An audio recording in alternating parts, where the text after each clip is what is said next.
So I want to say good morning or afternoon or evening again, whatever time of day you're watching this. So glad you've decided to tune in and watch this service. So as I've been saying for weeks now, as long as this coronavirus crisis is going on in our nation, I will be teaching every single week. And so if you don't know what I'm doing, come to the building here and I teach to an empty room. And then we record it on Saturday morning, and then we load it for Sunday morning so that it's always available on Sunday morning. Again, I don't know what time you're watching this, but I'm glad you're tuning in. And my goal in this whole thing is to try and make sure that you learn how to connect deeply with God in the middle of a crisis, because storms are often the best time to turn to God and experience the God of love. Some of you know something about that, some of you don't, but that's why I'm doing this. I want to help you take another step of faith into your relationship with God so you can really experience Him. Thanks also for the people who contacted me recently. So we have people calling the people in our community, in our church, who are in situations where they're vulnerable. And again, you don't have to take a list from me or a name from me. Think about someone you know who's sick or has been struggling with a disease. One of these people that we know is in the vulnerable category, over 65, or has some underlying health condition. Would you just reach out to them? Would you just spend a little time this week? Just give them a call. If nothing else, send them a text or an email at least and just say, I'm thinking about you. Do you need anything? Can I help in any way? And if you find a need, don't hesitate to reach out to us as a church, because we have a giving fund that we set aside to help families in need. Matter of fact, go to our website at penuelchurch.life. There's a giving tab, and the third option or fourth option is families in need. And if you want to donate directly to help in this time of crisis, you can go there, and then when we are made aware of needs and issues, we can reach out to them. Now, we also want to let you know, every week as I'm doing this, obviously we're not gathering, we're not worshiping together, so I still want you to make worship a priority in your life. And so every week I make a couple of song recommendations, and I ask you to pause it and watch these songs. They'll tie into my message in some way, and then watch them after the message as well. So the two songs I would recommend today, one is a hymn that's been redone by a band called Shane and Shane. So Shane and Shane, and the song is How Great Thou Art. I think you'll really enjoy that. And then Wait on You by the band Unspoken. Wait on You by the band Unspoken. And again, if you want to listen to those first and then watch the message, you'll understand why I chose those. Each week now I've been giving a Bible recommendation too. So something to read during the week, I would recommend that you read Psalm 78. It'll tie into my message, but spend some time this next week. If you don't have a Bible, again, you can do two things. You can write us as a church on our Contact Us tab on our website, and we'll send you a Bible for free. Glad to do it. Or just Google Psalm 78, and then type in New Living Translation, NLT, and it'll pop it up in a very readable translation today, and read Psalm 78. So glad for those of you who are reading along with us in the Bible. So. All right, that's all the announcements I have for this week. So before we get started, let's pray together. Good Father, these times have really changed us in a lot of different ways. And we want to make sure that in the middle of this storm that we're in as a nation, that we're allowing you to grow our faith and to bring us into a deeper and closer connection with you. And I pray for that. I pray for each person who's chosen to spend some time watching this video today, that their faith would grow and that their fears would diminish and their anxiety would go down. I pray that we'd have a better picture of who you are and what you're offering us by the end of our time today. Accomplish this inside of us, Jesus, today as we turn to you. In Jesus' name, amen. So some of you will recognize this woman's picture. She is the woman who played Olivia Walton on a TV show called The Waltons that used to run a long, long time ago now. Some of you, probably my kids, have probably never even heard of The Waltons TV show. But she played the mom on it, and when she was a little girl, she said that the priest at her church told her one day that all prayers are answered. All prayers are answered. And so as a little girl, she got so excited, she ran home, she started praying every day, please God, give me a bike. Please God, give me a bike. And bike. And the day came, and she instead got a pair of shoes.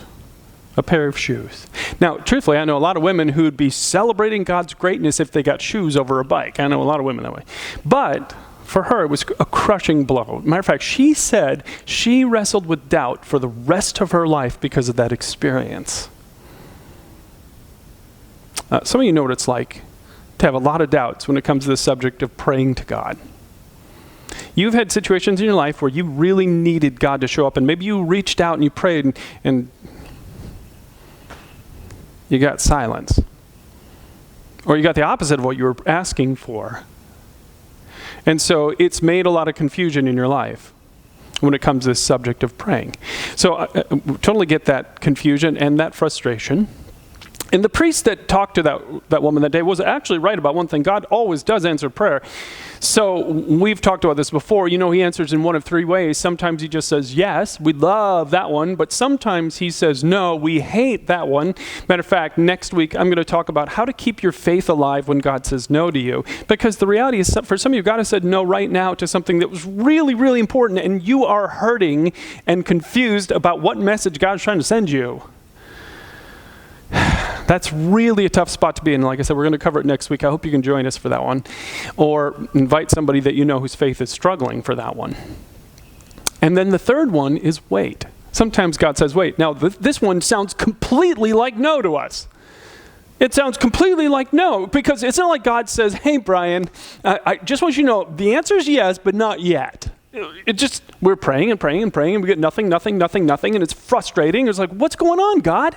I am asking like you told me to do in the Bible, and I'm getting no answer on something that's really important to me. It's so frustrating to have that experience.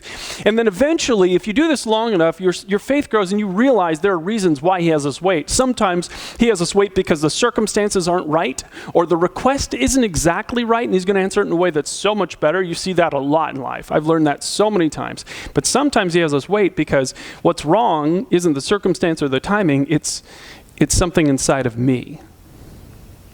And there's something I have to address in my life before he's going to say yes to this prayer request. And that's where the honest reality is. The reality is, some of you right now, God is just waiting for you to make this change in your life before he says yes to something that's important to you. And the Bible's clear about this. In 1 Peter chapter 3, he was writing to these Christians, and he said to the husbands, he said, make sure you are considerate toward your wife. And then he says this, you know why you need to do that? He said, so that nothing will hinder your prayers. Do you hear that?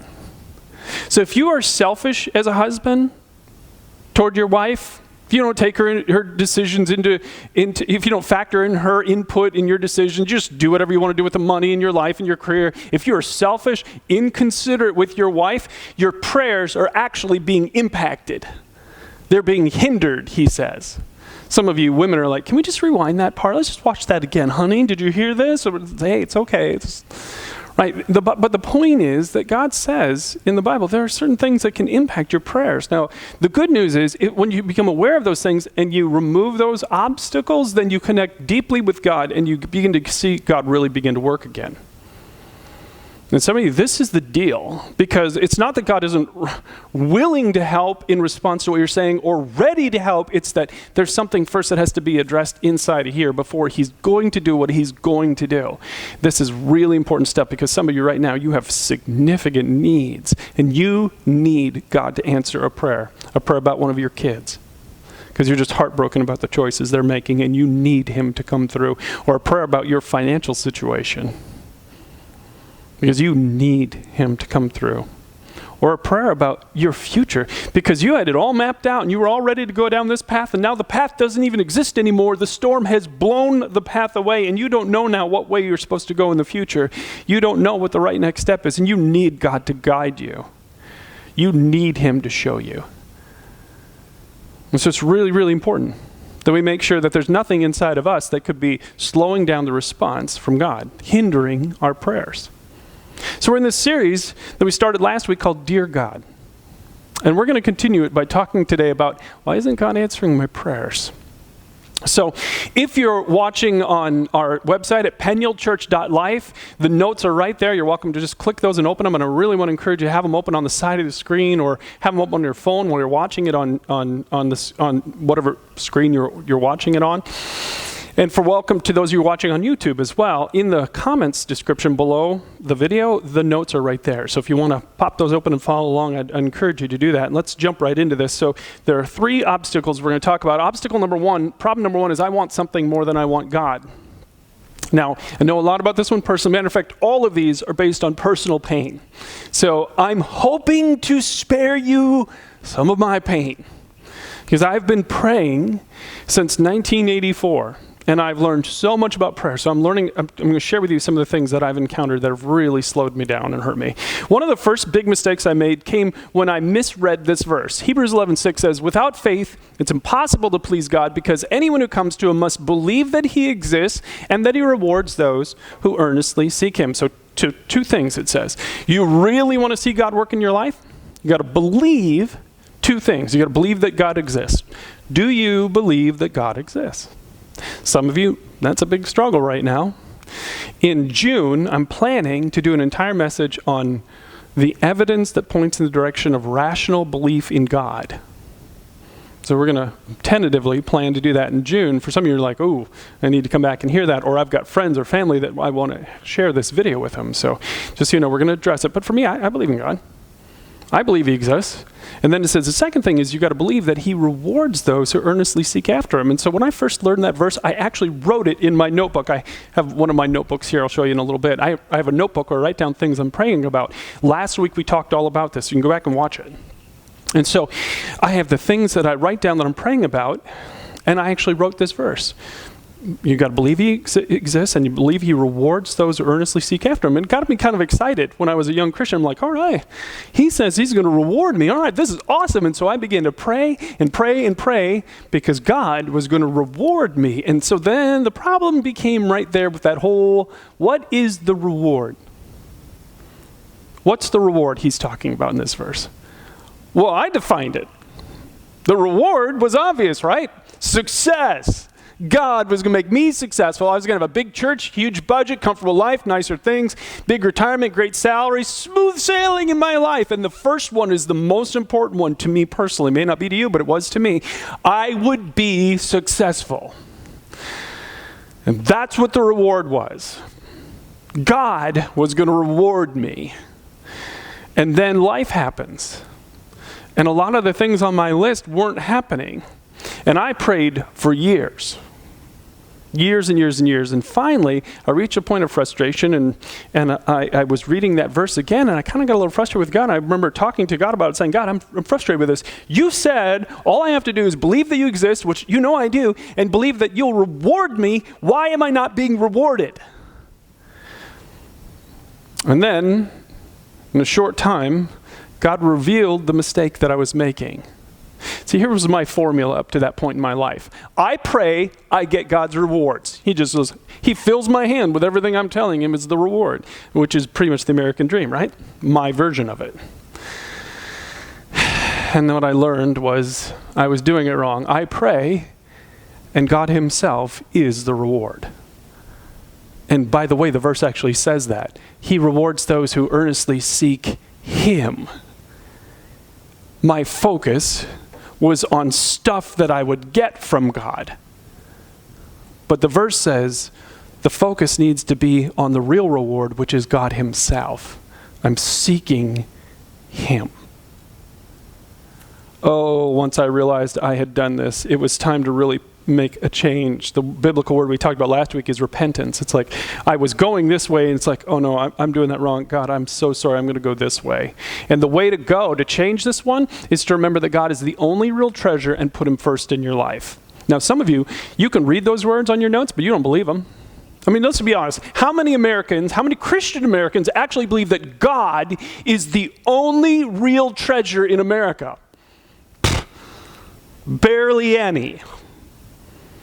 You may not have my list, but you have a list of what the real treasure in this world is. For some of you, it is success or accomplishment or money, possessions, bigger, better, more, and you define it any way you want. More closet stuff, more stuff in your house, in garage, whatever.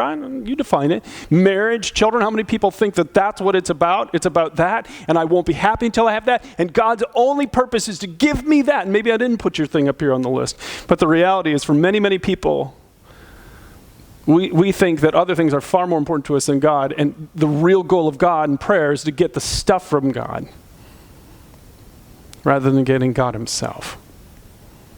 But the problem with that is nothing on that list is permanent, right? Nothing. The Bible says, cast but a glance at riches and they're gone. Do you think we've learned anything about that in American society lately?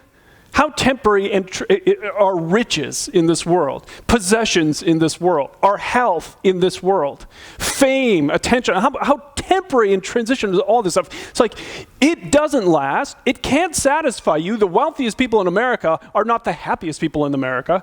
Nope, doesn't work anyway. Even if you get success, accomplishment, whatever it is you have on your list, it won't make you happy and successful. It cannot give you anything on this list. What you really want, deep and experiential love from God, joy that withstands any storm, contentment, peace of mind, no fear living, self-control, on and on. Those things come from God himself. They're the byproduct of getting the treasure of this world. When you seek God, and prayer is a means to connect with God, then he pours these things into you, and you get to experience life like nobody else does. That's why the Bible says this. Look at this verse. Oh, I love this quote first from C.S. Lewis. It says, "Now God designed the human machine to run on himself. He himself is the fuel our spirits were designed to burn, or the food our spirits were designed to feed on. There is no other." Some of you know that. Some of you are going to learn that painfully in the years ahead. You actually still think, if I have this much cash, then I'll be happy. If I have this much success, then I'll be happy. If I have this much, whatever. It's your treasure, not God. And you can chase it, and I can't talk you out of chasing it, but I'm going to warn you, the day will come when you will realize the emptiness of that treasure. And it'll never be enough. That's why the Bible, again, says this. Do not love the world or the things it offers you. There's nothing wrong with having them, nothing wrong with possessing them, but if you love them, and they're in your first spot, when you love the world, you don't have the love of the Father, and you do not know God. And you will not experience him or his power in your life. That's what Jesus said. Here's how it has to be. You seek the kingdom of God above all else. So he goes first in your life. You live the way he wants you to, and then he gives you everything you need. So it says, go a different way. So once I learned that I was doing this wrong, in my prayer journal, I wrote down some things to make sure I don't repeat this mistake. And I don't want you to, maybe some of you need to write these down. So here's 3 things in my journal today. I say to God when I'm asking for something, if you choose not to give this to me, I'll still love and worship you. This item that I'm asking for is not more important than you. It's less important. And tied into that one is this one. I'm not praying to get something materialistic from you, God. I'm praying to get you. You are the treasure of the world, and I can't be happy until I know you. I know money isn't going to make me happy, success isn't going to make me happy, fame won't make me happy, none of that stuff will make me happy. But in him is happiness and joy, because he's the treasure. And I tell God, if it's a choice today between knowing you better or having everything I desire, I choose you. Now, that's an act of the will when you first start praying it. But eventually, you ask God to reshape your heart so those words are true for you. For some of you, this is the deal. You want things from God more than you want God, and you won't know God, and prayer won't work until you rotate the position. Prayer is a means to get the real treasure of this world, which is a relationship with God himself. And once he's the most important thing in your life, and he's in that top spot, then you will really see God begin to work in your prayer time. So that's the first thing. Second problem that I encountered in my life is not letting yourself be known, which sounds kind of, what does that mean? Well, here's what I want you to know.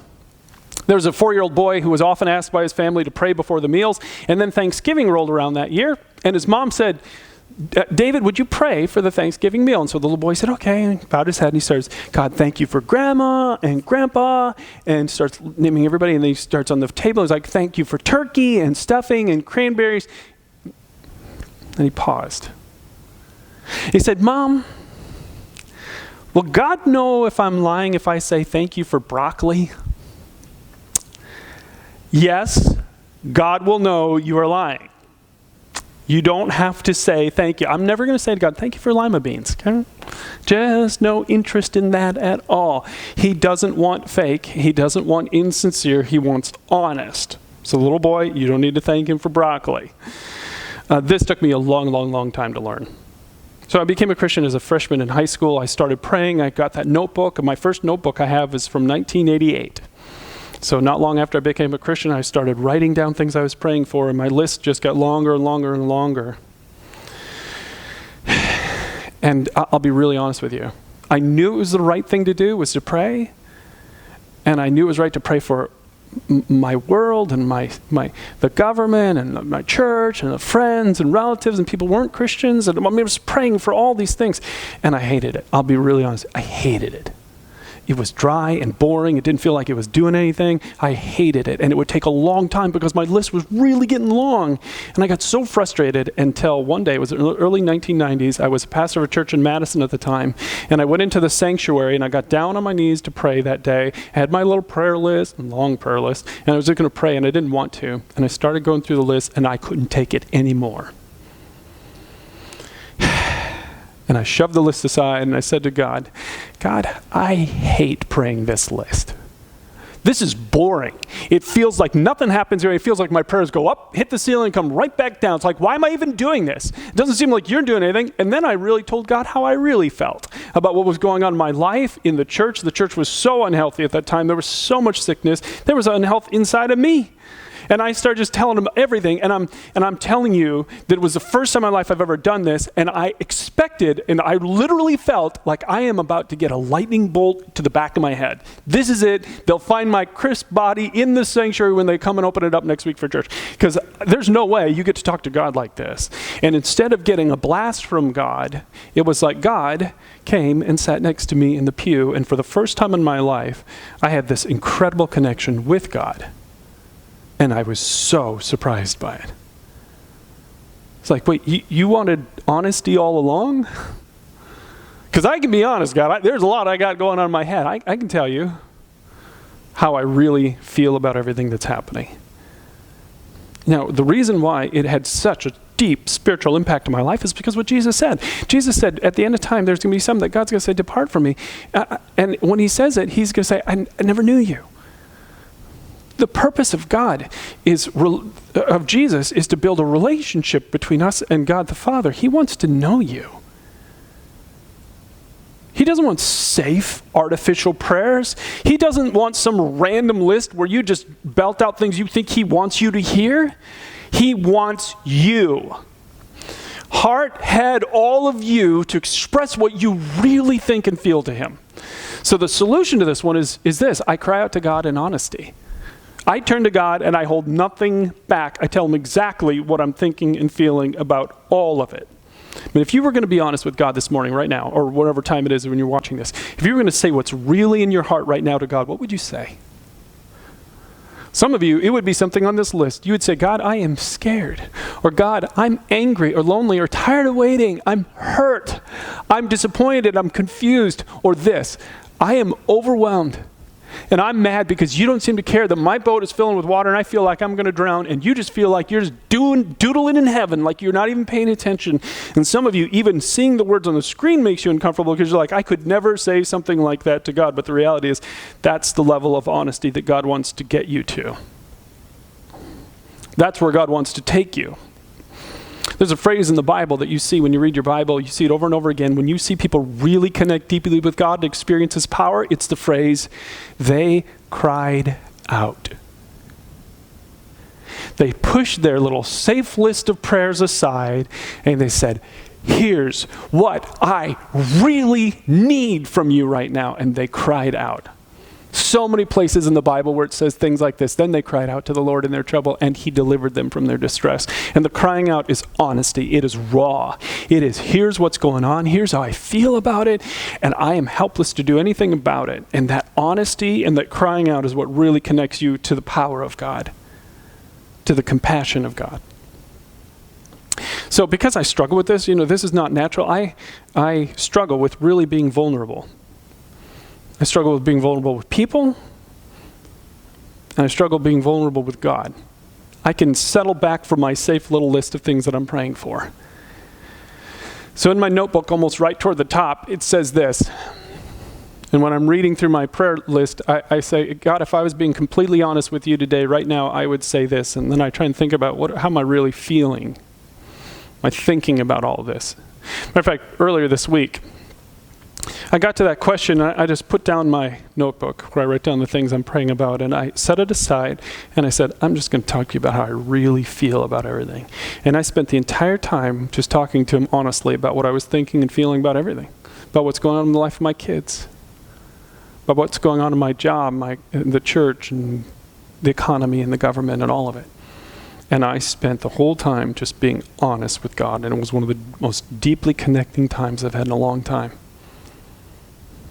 Some of you aren't seeing anything connect in prayer because you got this safe little thing going on. You're not being vulnerable. You're not being honest. You think you got to hold back, like you're really tricking God, that you're not telling him that you're angry at him when you are. He just wants your honesty. He wants your authenticity. And once you start putting that wall down between you and God, you're going to experience God. So could this be holding some things up, hindering prayers? The final thing is, I saved it for last because it's my favorite thing to talk about. Problem number 3 is not believing that God will do anything anyway. And this is why most people don't pray. So again, I talk an awful lot in this church about a guy named George Mueller. Matter of fact, you got a little free time right now during this coronavirus and you're home. Would you please go on to Kindle and download a book, the biography of George Mueller, and just read it. You will be amazed at what you learn. You'll be amazed. He documented everything. He journaled about everything. Dates and times and amounts and what God did. And over again, you will see how God took this man who was a pastor, had no income. Their church passed an offering, never passed an offering plate, just had a box in the back like we do. And he just depended on God. He started taking in orphans. In his lifetime, he cared for 10,000 orphans. He never asked a human being for $1 ever. All the needs of these kids. You think having the kids at home right now is expensive? Imagine having 10,000 kids to care for and no income. And nothing but God and prayer alone. I was reading part of his journal this last week. In June 13th, 1853, lived in Bristol, England in the 1800s. He wrote this. He said, "We're now very poor. We're not in debt. We still have $60 in 1853 money." And I'll give you some conversions in a minute. He said, but there was needed to be brought in flour, of which we generally buy 10 sacks of flour at a time, 4,200 pounds of oatmeal. It's expensive to feed these kids. 400 weight of soap. Many little repairs going on in the orphanage, with a number of workmen being employed beside the regular current expenses. On top of that, over and above all, on Saturday, the day before yesterday, I found out the heating apparatus needed to be repaired, which would, in all probability, cost $100. So, humanly speaking, we needed to have $500, which in today's money equals $16,760 just to get caught up. So some of you feel like you're running behind, got a little running deficit, but this is what it's like to feed hundreds and hundreds and hundreds of kids at a time, to care for all of their expenses, all their needs. In this one day, he needed God to give him $16,000 or he couldn't even feed him food. Now, how much worry and anxiety would you have? He has none. God built his faith slowly over time. There were plenty of times, you need to understand this, God made him wait over and over again until the last moment. So his confidence wouldn't be anyone else, but he would learn to trust and rely on God. So he had no anxiety about this gigantic bill that he couldn't pay for all these important things. These are essentials, right? He wasn't planning a vacation to Hawaii, wasn't planning some fancy retirement party. No, it was just basics. Fix the heater, provide for the needs. They need soap.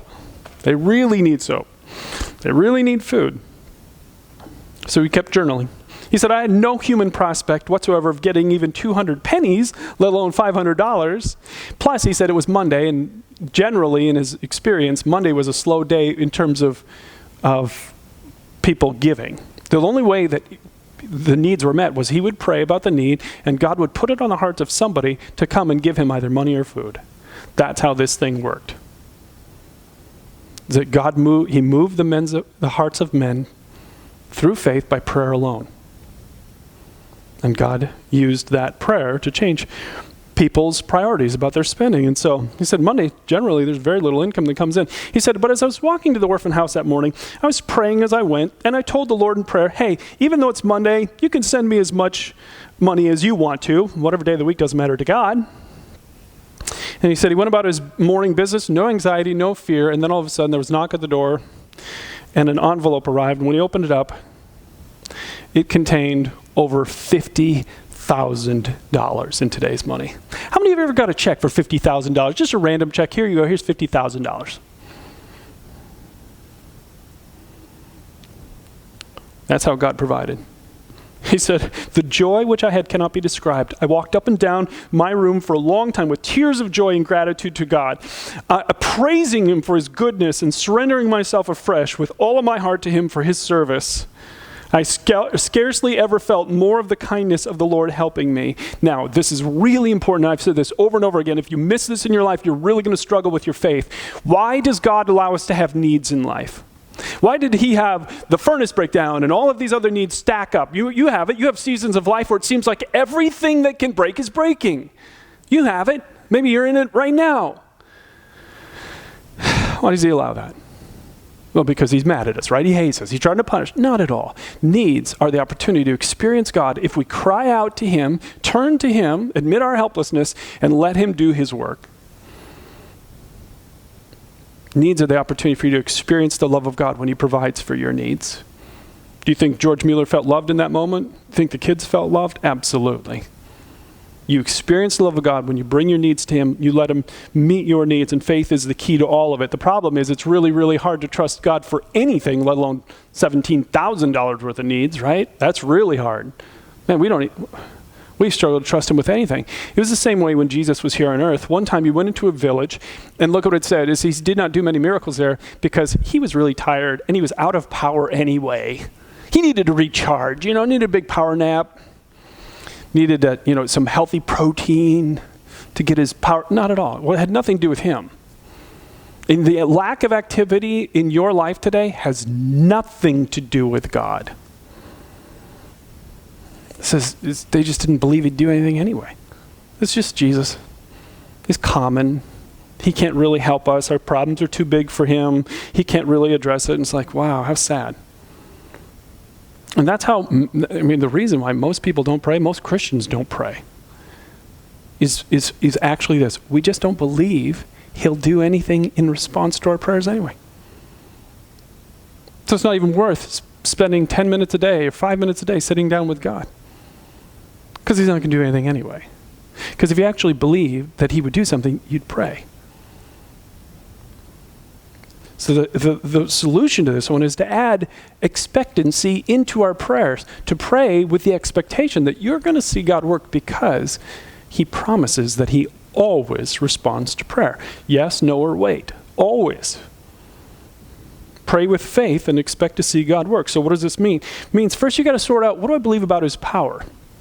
Look at this verse from Numbers. It says, God said, is there a limit to my power? He said this to the nation of Israel. It was really important that he asked the question because they would have said, oh yeah, there's a limit. If you read that reading I said earlier, read Psalm 78, you will read what they actually said to God. I read this a few years ago. I loved it so much I put it right in my prayer notebook. So here's what they said to God. God was leading the nation of Israel across the desert to the promised land that he was going to give them, and he was providing all the way along, but they were getting hungry and they wanted something different to eat. And here's what they said to God. They said to God, oh yeah, he can strike a rock so water gushes out, but he can't give his people bread and meat. That's just too hard for God. Now here's the thing about it. You always know you are in trouble when you are not praying about something because it's just too hard for God. Whenever you're telling God that something is too hard for him, you know that your faith isn't really where it needs to be. And the reality is some of you aren't praying about anything significant in your life because it's too hard for God. Now, you may not say the words, but it's how you're acting. You're acting like, no, this is just too hard for God. He could never put me in a career that I would enjoy. He could never do that, so I'm not even going to ask. I hate my job every day. It doesn't provide for my family, but God's just not going to do anything, so I'm not even going to ask. Or maybe I'll ask once in a while, but I'm not going to actually sit down and say, God, I'm trusting you for this. Nope, too hard for God. And you've got limitations that you've placed on God. There are no limitations. As a matter of fact, if you are going to start that prayer journal, a couple of things in your ask section should be huge. Huge. Because they'll be huge for you and minuscule to God. Because he is so powerful. What do you believe about his power? But what do you also believe about his love for you?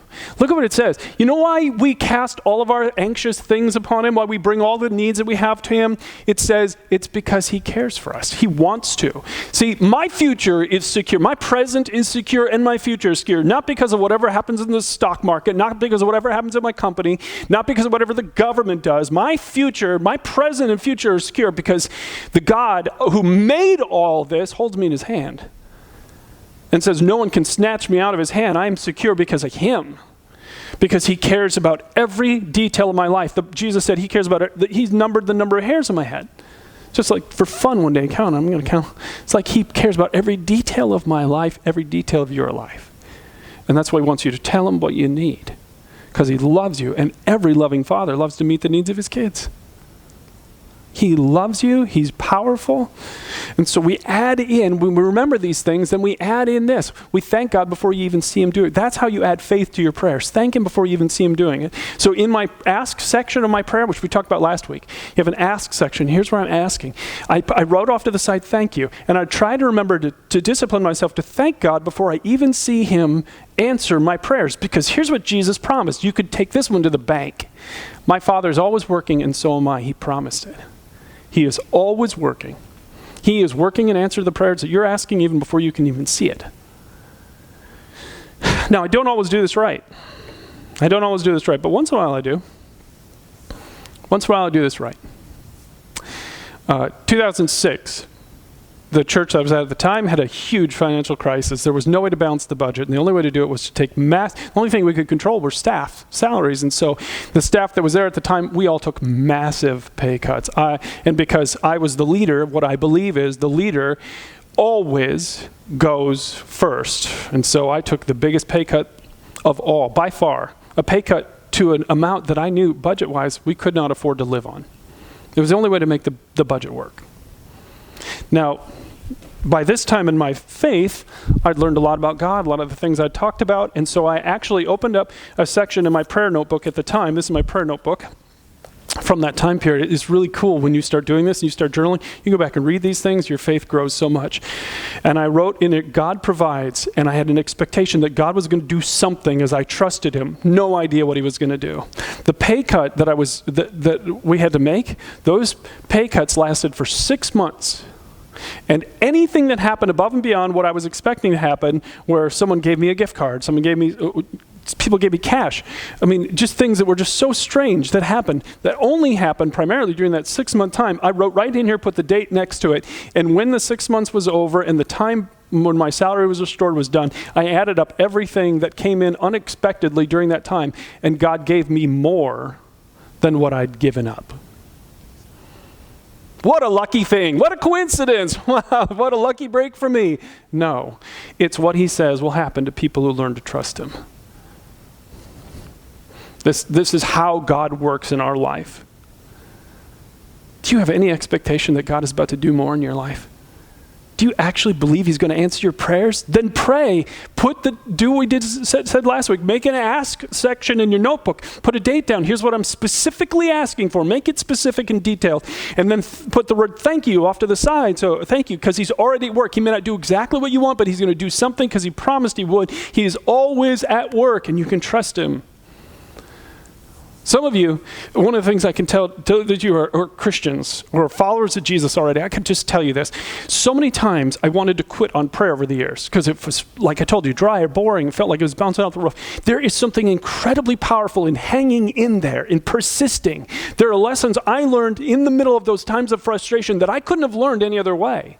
So if you just quit on this, you're just, I'm going back to me. I'm not going to spend time. I'm not going to make a notebook. I'm not going to put anything down, blah, blah, blah. Then you will never, ever have these amazing adventures with God. You have to go through those times of struggle because oftentimes that's when God's voice is the loudest, and you learn things in those times you can never learn any other place. Don't just quit when it gets hard. Go watch last week's message. Get your notebook out. Write a section that says ask, put the date down, start. And pray with expectation. Because the God of tremendous power says, I care about you. I care about every need in your life. And you will experience the love of God when you start asking. Maybe one of these obstacles today is in the way. Some of you want something more than you want God. And you need to get God back in the spot he belongs in, or you're just not going to see a lot happen. Some of you, you pray safe little prayers. You're not authentic with God. You're not telling him what's really going on in your heart.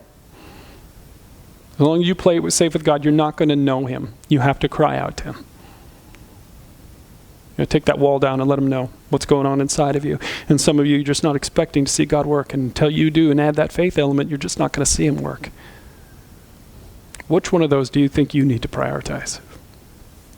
You got to capture the lesson. Like I told you, I write all of these things in my notebook so I don't have to relearn the lessons. Some of you know that one of these is your deal. You're struggling with it. You're not doing it right. Great. How are you going to remember? If you don't write it down, how are you going to remember? And if you forget it, guess what? You have to relearn it again. Do you like repeating classes, repeating tests, taking them over and over again? I don't. I want to learn and move on. Now, maybe you're just exploring your faith with us here today. Maybe somebody said, hey, why don't you watch this teaching during this time? Maybe this is really going to be helpful for you, and I'm really glad you're watching. And I want you to hear me say what I say over and over again. Our God is a real God, incredibly powerful. What happened in George Mueller's life is not an isolated thing. He does that for everybody who will let him, because he wants to know you. And the way is available for you to get to know God because of Jesus and what Jesus has done. The Bible said the Father in heaven is a being of pure love. Nothing apart from love inside of him. Well, we're not. My goodness. How unloving have you and I been in our entire lifetime? Unloving words, thoughts, deeds, things we regret that we would never do again. We have so much unlovingness inside of us, and it needs to be removed before we can be with a being of love. So he sent his son Jesus into the world. And Jesus allowed himself to be hung on a cross to die for all that we've done that's wrong. All the unloving things you've ever said were paid for by Jesus on the cross. And then he rose again. And if you will let him, he will give you his gift of forgiveness and eternal life. Do you want that today? Let me have you bow your heads. Maybe this is the next step for you spiritually, is to let him give you this incredible gift. With your head bowed and your eyes closed, you can say something like this in your heart to him. Say, Jesus, with the faith I have, I'm turning to you. I still have doubts. I still have questions. But I'm turning to you. I want you to forgive me. I know I've been unloving. I don't deny it. And I've heard you died for me. You paid my price, so please forgive me. Put me in the middle of a new relationship with you today. In Jesus' name. Amen. Thanks again for watching. If you made the decision to pray that prayer, if you go to our website at pennielchurch.life, there's a Contact Us tab. Go ahead and just send us a note. Just let us know that you prayed that prayer at the end of the message, and then we will send you some follow-up stuff in the mail as our way of saying thank you for letting us know. And until then, be safe and let your faith continue to grow during this time.